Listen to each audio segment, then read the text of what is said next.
Welcome to the Dibley Diaries for this week. This week we're going to be thinking about the set passage for the week, which is Jesus' encounter with the Syro-Phoneican woman.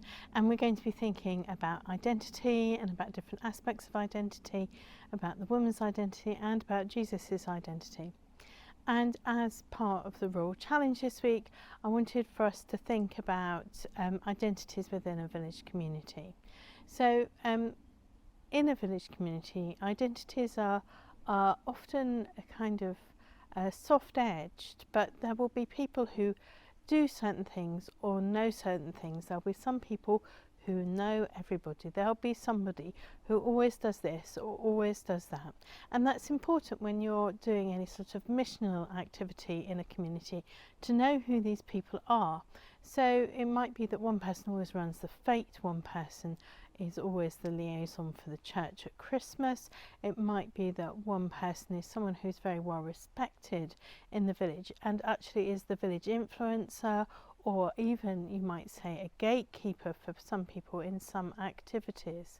So what it's really important to do is to understand who the people are in the villages where you're working, who are the people who know what's happening, who are the people who are willing to help, to be involved in church mission, who are the people who are actually people who maybe actually haven't had any contact with the church at all. And that's something which you can only find out by spending time in the communities.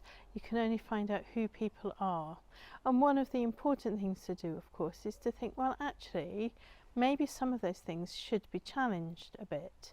Is there somebody who has always been said that, well, you can't do this because someone else always does that? Or actually, is there some other role that they might be being called to fulfill? So that's really what I wanted to say. It's really a matter of really knowing your community. Who is who in your community? How are people working to their strengths? And how can you encourage that within the missional activities of the church community?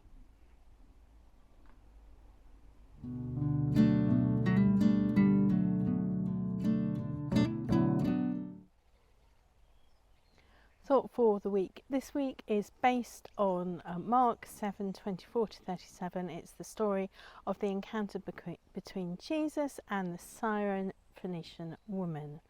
And it's really interesting. This encounter is about identity, it's about knowing who you are, and it's about knowing that actually sometimes that can be different to what people expect or ask.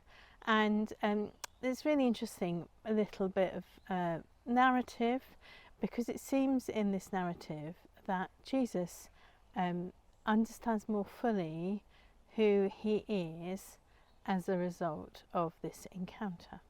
So Jesus is in Tyre, which is a region which is a kind of Gentile region, and a Syro-Phoneican woman comes to him and asks him to cure her daughter.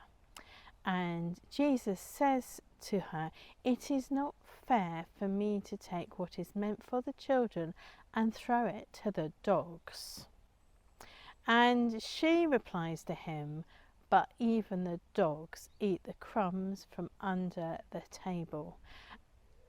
And then Jesus says, "Go, your daughter is healed.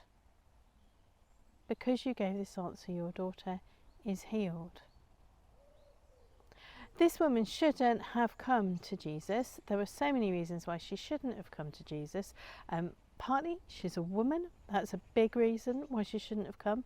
She's Syro-Phoneican, and she's Canaanite by origin, the foes of the ancient Israelites. So there should have been a lot of enmity. Jesus, by all assumptions, should have sent her packing with nothing to take home, you know. But she understands Jesus at this point better than Jesus understands himself, which is a strange thing to say, and theologically maybe quite controversial. But she challenges Jesus about even the smallest bit of God's grace through Jesus. even the tiniest bit of God's grace through Jesus is more than she needs for her daughter. And then Jesus effectively changes his mind and says, well, your daughter will be healed. Your daughter will be healed. In the Taylor Swift song Champagne Problems, there's a line which goes something like, sometimes you don't know the answer till someone's on their knees to ask you. Sometimes you don't know the answer till someone's on their knees to ask you. And I kind of wonder if that's what's happening for Jesus here. This woman is on her knees begging Jesus to heal her daughter, and he thought the answer was no. He thought the answer was no, and she, by her reply to him, reminded him that the answer was yes.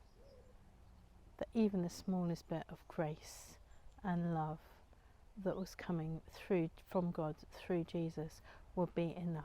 Even the smallest crumb would be enough for her. So the woman is brave. She knows her identity. She knows that she might be sent out on her ear and sent away from Jesus. She knows that, but she is bold enough to ask for a little bit of God's grace. And Jesus, as he gives the answer to this woman asking the question, understands that actually God's grace is big enough for everyone, not perhaps just the people he thought it was for.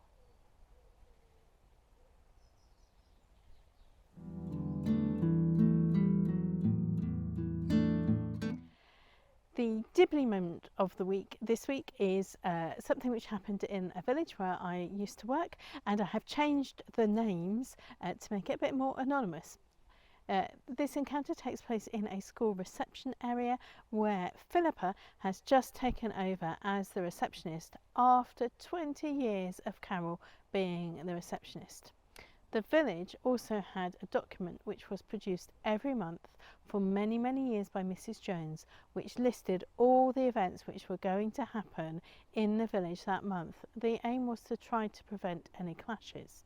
Anyway, Roger walks in with a new copy of Mrs. Jones's diary to the school reception because they put it up on their notice board, and he says, oh, this is for Carol. I was told I was to give this to Carol. At which point Philippa says, oh no, I'm the new Carol. And Roger has to say, well, I'm Mrs. Jones. Village identities for you. Well, that's it for the Dibley Diaries for this week. I pray that you and your village, however large or small, have a really blessed week where you can be secure in your identity in God.